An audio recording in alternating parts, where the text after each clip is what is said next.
Olá, bem-vindos ao podcast da CITES Contabilidade, o Imposto de Renda 2025. Meu nome é Cristiano, quem está comigo hoje é o Josemir, lá na empresa também conhecido como Jojo, e a ideia aqui hoje é gravar um vídeo, gravar um podcast, explicando as principais dúvidas do Imposto de Renda, que começou agora. A gravação está sendo hoje, dia 17/3, é o primeiro dia, né, Jojo? Para entregar o Imposto de Renda, e então vamos tirar as principais dúvidas. Posso começar? É isso aí, Cristiano. Vamos ajudar todo mundo a evitar erros, economizar no imposto e não cair na malha fina. Então, beleza. Para a gente começar, Jojo, deixa eu te perguntar, quem é obrigado a declarar imposto de renda? Perfeito. Quem está como obrigado a declarar imposto de renda 2025 são pessoas que teve rendimentos tributáveis a partir de R$ 33.888 no ano de 2024. Quem teve também rendimentos isentos e não tributáveis a partir de R$ 200 mil, e também quem tem bens e direitos a partir de R$ 800 mil. Basicamente, essas as pessoas como obrigadas a declarar imposto de renda 2025. Tá, mas aí deixa eu te perguntar. Além dessas pessoas que você acabou de explicar, tem mais alguém que precisa declarar imposto de renda? Por exemplo, vamos supor que eu seja um MEI. O MEI, ele é obrigado a declarar imposto de renda? Sim e não, Cristiano. Por que sim e não? Sim, porque se ele teve o rendimento dele tributável, ele entra na mesma regra dos 33.888, e não porque se ele teve menos do que isso, ele não está como obrigado a declarar imposto de renda. Tá, então vamos ver se eu entendi aqui. Vamos supor que eu seja MEI. Sou MEI, tenho alguma atividade do MEI, e vamos supor que no ano anterior eu tive um faturamento de R$ 60 mil no ano. Beleza, esses 60 mil reais eu vou ter que declarar e vai ter imposto de renda em cima desse valor total? Como é que funciona mais ou menos? Vai depender se ele tem uma organização financeira excelente. Por quê? Porque uma parte desses 60 mil vai ser tributável, não vai ser os 60 mil, só uma porcentagem dele, e outra porcentagem vai ser isento e não tributável. Mas para isso ele tem que ser bem organizado financeiramente. Então vamos ver se eu entendi. Você falou aqui para mim, falou pra gente, né, que ele tem que ser bem organizado financeiramente. Você está querendo dizer o quê? Que o MEI ele tem que ter contador? Porque até onde eu sei o MEI não é obrigado a ter um contador. Como é que funciona? Correto. Ele, por lei, não é obrigado a ter um contador. Só que o que acontece? Às vezes ele não quer perder tempo se organizando, guardando nota fiscal, lançando em planilha quanto que ele gastou, quanto que recebeu. Ele não quer ter esse trabalho de fazer isso mensalmente e guardar também os comprovantes. Aí ele acaba que contrata um profissional da área de contabilidade para fazer isso para ele, porque sabemos que não é fácil você ficar juntando os papelzinhos ali todos os meses. Então, quando você fala que ele tem que ter um controle financeiro, ele tem que guardar a documentação fiscal, é isso? Por exemplo, o imposto de renda ele é o 2025, ano base 2024. Ou seja, eu estou declarando agora todo o rendimento que foi do ano anterior. Então, provavelmente, essa organização do ano anterior, se ele tem que guardar a documentação fiscal, ele já não deve ter, não é isso? Então, o que você está querendo dizer é o seguinte, se ele tiver, ótimo, ainda dá tempo de fazer uma organização e planilhar isso, mas se ele não tiver que fazer, não tiver nada guardado, que ele comece para o ano que vem, é isso? É exatamente isso. Por que ele precisa guardar esses comprovantes? Porque se a Receita Federal pedir para ele justificar essas despesas, ele tem como comprovar. Se ele não guardar, como que ele vai comprovar isso? Entendi. Então vamos lá, vamos comigo, vamos ver se eu já entendi. Então vamos embora. O MEI ele precisa declarar se ele tiver acima de 33.888. As pessoas físicas que receberem acima de 33.888 também, não é isso? Isso, como rendimentos tributáveis. Quem tem bem superior a 800 mil reais. Isso. Tem mais alguém? Quem recebe lucros e dividendos de empresa, quem é empresário, que recebe lucros e dividendos. Que aí, como ele já pagou o imposto na pessoa jurídica, ele não pagaria novamente na pessoa física. Se ele recebeu a partir de 200 mil reais como lucros e dividendos no ano anterior, aí ele também é obrigado a declarar, mesmo estando isento. Tá, a dúvida que o pessoal geralmente tem também, por exemplo, eu sou um aposentado. Aposentado, ele precisa declarar imposto de renda? Sim. Vai depender do aposentado também. Por exemplo, se eu for um aposentado que eu recebo a partir de 33.888, sim. Se eu receber menos do que isso, não. Pode ser um aposentado também que ele é isento de imposto de renda, que ele pode ter tido uma moléstia grave. Por exemplo, câncer é uma moléstia grave. Se ele recebeu a partir de 200 mil, aí ele é obrigado a declarar. Se for menos, aí ele não se enquadra. Ah, entendi. Então, se o aposentado tiver algum tipo de moléstia grave, como você falou, por exemplo, o câncer, ele é isento de imposto de renda. Ou seja, ele não vai pagar o imposto de renda, mas ele é obrigado a declarar o imposto de renda, é isso? É isso mesmo. É isso mesmo. E qual o prazo que a gente tem para declarar o imposto de renda? A gente já falei no início que começou agora no dia 17, que é a data de gravação desse vídeo aqui. E quando é que termina? Certo. Teve uma live agora no dia 12 de março de 2025, em que a Receita Federal fez essa live, com algumas informações, dentre elas foi o prazo. O prazo se inicia no dia 17 de março de 2025 agora, e vai até o dia 30 de maio de 2025. Então você vai até o 30 de maio de 2025, é um tempão, né? São 2 meses e meio praticamente, não é isso? Mas como a gente sabe, a gente é brasileiro, a maioria dos brasileiros sempre deixa para a última semana e até mesmo para o último dia. Que aí é complicado, porque aí fica muita informação, muito correndo e possivelmente pode declarar alguma coisa errada. Exatamente. Tá, entendi. Exatamente. Como é que eu posso falar? Teve uma live da Receita Federal, eu acho, que lá eles falaram diversas informações, novidades para esse ano.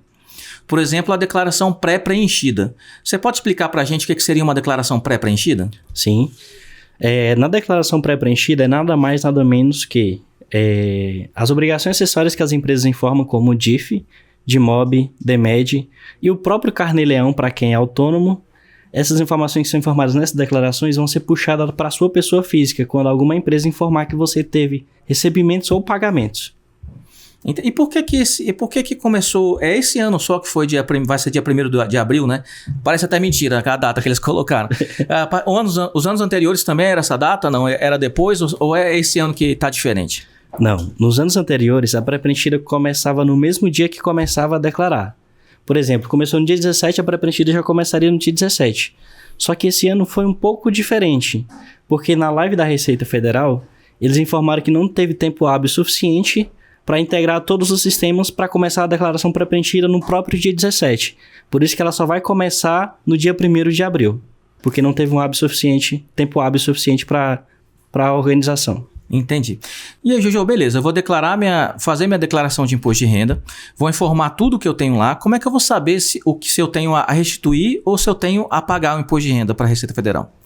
Basicamente, resumindo aqui, a Receita Federal faz uma conta, eu vou até resumir aqui, tá? Ela pega quanto você teve de imposto retido no ano anterior e pega quanto que você deveria pagar. Se o retido for maior do que você deveria pagar, ela vai te restituir a diferença. E se for ao contrário, se o retido foi menor do que o valor a pagar, aí você tem que pagar essa diferença para a Receita Federal. Quando você está falando assim de imposto retido, por exemplo, o CLT, quem trabalha como CLT, carteira assinada, ele recebe o valor do salário dele mensalmente e aí tem uma abazinha lá escrito imposto de renda. É esse imposto de renda que você está falando, né? É como se fosse uma antecipação do imposto de renda. Por isso que eles chamam de declaração de ajuste anual, não é isso? Tipo assim, eles antecipam lá para depois você saber se você vai ter alguma coisa para receber de volta ou pagar a mais. É, exatamente isso. Correto. Beleza.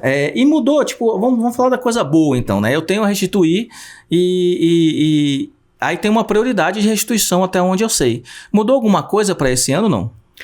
Basicamente, em relação à prioridade que mudou foi quando você seleciona para restituir via Pix. Ainda essa é uma das prioridades. Em relação à idade, continua sendo primeira prioridade. Pessoas aposentadas acima de 80 anos...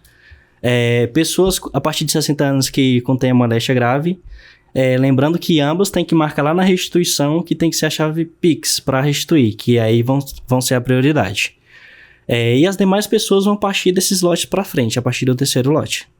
Beleza. E tem mais alguma novidade na Receita esse ano? Na live da Receita, por exemplo, eles passaram mais alguma coisa de novidade para esse ano ou não? Sim, em relação para quem faz investimentos no exterior. Que para quem tem rendimentos do exterior, que antes não era uma alíquota fixa que eles cobravam do imposto, que agora vai ser uma alíquota fixa de 15% do que se você tiver rendimentos no exterior. Um exemplo, tive R$1.000 de rendimentos no exterior, vou ter que pagar 15% desses R$1.000. Antes não era fixa, agora fixou. Independente do valor que eu tenho lá, eu vou pagar 15% e pronto, acabou. Exatamente. Beleza. E assim, vamos supor assim, eu estou declarando meu imposto de renda hoje. Vai começar hoje, então vou declarar meu imposto de renda hoje. Você tem alguma dica para eu pagar menos imposto, ou então para de repente ter uma restituição maior? Qual a dica que você pode passar para a gente? Certo. Não esquecer de colocar todos os dependentes na sua declaração. Se tiver pagamento de pensão alimentícia também, colocar lá. Despesas médicas odontológicas com saúde também. E todas essas despesas que eu acabei de mencionar servem também para os dependentes. Tá, quando você falou assim, pensão, você falou de pensão, né? Uhum. Vamos supor que existe um casal, eles brigaram, separaram, vamos, nesse exemplo que eu estou dando, vamos supor que os filhos ficam com a mulher e o marido ele paga mensalmente um valor. Isso que é pensão, não? Se não tiver um acordo judicial, para a Receita Federal não é considerado como pensão. Então eu não posso colocar como dependente. Não. Na verdade, como dependente pode por ser filho, mas pagamento de pensão não. E nesse caso, por exemplo, se o caso, mesmo separado ou não, se os dois declararem imposto de renda, os filhos ou ficam com um ou ficam com o outro, correto? Correto. Entendi. Por exemplo, nessa mesma situação que eu falei, vamos supor que existe um documento judicial. Então, no caso que os filhos ficaram com a mãe vai declarar como dependente e o pai ele vai declarar como pensão. Os dois são dedutíveis, correto? Corretamente, é isso mesmo. Como a mãe mantém a guarda judicialmente e tem um documento comprovando isso, o pai declara lá somente pagamento de pensão e a mãe pode declarar o filho como dependente, filho ou filha. Você também falou de obrigações acessórias, correto? Sim. Quando você falou de obrigações acessórias, você falou, por exemplo, da DIRF. O que é uma DIRF? A DIRF é uma declaração de informe de rendimentos que as empresas que têm sócios que retiram lucros e dividendos e também funcionários CLT. O que são as informações? Ao longo do ano, é contabilizado todas as movimentações que são acontecidas e quando é em fevereiro do ano seguinte, ela informa essa declaração anual, que é a declaração de informe de rendimentos, que são quanto que teve de distribuição de lucro para os sócios, quanto que cada colaborador recebeu bruto, quanto que pagou de INSS, quanto pagou de imposto de renda. Se teve plano de saúde também vai estar informado na DIF. Se teve plano odontológico também vai estar informado na DIF. Então, quando você fala de obrigação acessória, vamos supor então que eu alugue uma casa. Eu alugo uma casa, hoje em dia eu moro de aluguel. A imobiliária que está me alugando essa casa, ela também vai prestar informação para a Receita Federal? Ela presta informação sim através da Edmob, que eu mencionei também. A Edmob ela informa todos os inquilinos pelo CPF do contrato que está lá com ela, quanto que cada inquilino pagou. Por exemplo, o médico também tem uma obrigação acessória. Por exemplo, eu consultei hoje no médico e ele me emitiu uma nota fiscal. Ele também vai informar alguma coisa para a Receita Federal? Informa sim, através da DMED, que eu também mencionei anteriormente. Na DMED, basicamente ele funciona da seguinte forma. Todas as notas fiscais que ele emitiu em 2024, ele tem que contabilizar tudo, quanto que recebeu de cada cliente, o CPF do pagante.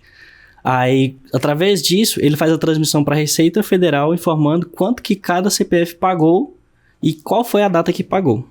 Entendi. Então, pelo que você está me falando, Jojo, então é basicamente como se fosse um Big Brother da Receita Federal. Então, o que eu vou informar para a Receita Federal, ela já está ciente de tudo ou quase tudo. Daí que vem a declaração pré-preenchida, correto? Exatamente, porque a ideia da pré-preenchida é tentar tirar o máximo de sonegação possível que tinha anteriormente. Basicamente é isso. Ou seja, é melhor fazer correto e não tentar arriscar. Exatamente, porque tá só se afunilando cada vez mais. Aí, porque nesse caso, vamos supor que quem está assistindo a gente, não, eu vou preencher alguma coisa errada, ou então vou fazer alguma coisa aqui, ou então de repente nem preencheu nada errado, mas a Receita Federal, ele de repente tem alguma dúvida e ela te chama para algum esclarecimento. O nome desse esclarecimento é malha fina, correto? Que é o famoso cair na malha. Explica pra gente o que é isso. Exatamente. Quando a pessoa fala assim, cair na malha fina, às vezes a pessoa já se assusta, né? Já fica com medo. Tipo, eu fiz alguma coisa de errado. Sim, alguma coisa você fez de errado. Só que não é para se desesperar. Por quê? Porque acontece que você pode ter esquecido de informar alguma informação, seja de recebimento ou de pagamento. Você pode ter colocado no campus errado. Então, basicamente, mínimos erros quando você cai em malha fina. Beleza. Beleza. Você já me falou um monte de coisa. Então, eu vou te perguntar, para ficar mais fácil. É mais fácil eu declarar sozinho ou eu ter ajuda de algum profissional? Na sua opinião, o que é melhor? Cara, se você está com dúvida em como fazer, eu recomendo que você procure um contador especialista na área para evitar que você caia na malha fina. Então, beleza, eu consigo fazer, tudo tranquilo, eu declaro sozinho. Se eu tiver dúvida, eu procuro um contador, correto? Eu costumo falar lá internamente na empresa que você não precisa cair na malha fina para procurar um contador. Deixe seu imposto de renda com quem entende. Entende? Ou seja, procura a CITES Contabilidade. Agora a gente pode puxar a sardinha pro nosso lado, né? Nessa hora a gente pode. Se eu tiver dúvida, entrar em contato com a CITES Contabilidade, que aí deve estar na descrição, deve estar no vídeo em alguma parte, o pessoal deve ter colocado. Como é que eu faço? Eu vou entrar em contato, eu vou falar com quem lá? Lá na CITES Contabilidade, para esse ano de 2025, a gente está com uma equipe pronta para te atender, que hoje tem a Mavi, a Ana Clara e o Eduardo. É eles que vão fazer um pré-atendimento, enviar um checklist para você, tirar dúvidas, basicamente eles que vão fazer essa parte. E quem vai fazer o seu imposto de renda sou eu mesmo. É você que é o responsável, então. Exatamente. Tá certo. Então, como eu falei anteriormente, a intenção do vídeo não é tirar todas as dúvidas, e sim as principais dúvidas. Se quem está assistindo a gente tiver alguma dúvida, pode colocar nos comentários, ou a gente vai gravar um outro vídeo, mas com certeza a gente vai também responder nos comentários, não é isso, Ju? Exatamente. Nos comentários a gente vai responder diretamente. Agora, se você quiser deixar um comentário no direct, eu faço um vídeo te respondendo. Tá certo. Então é aquele famoso 3C, né? É o curte, comenta e compartilha, não é isso? Exatamente isso, pessoal. Muito obrigado e até a próxima. Até a próxima.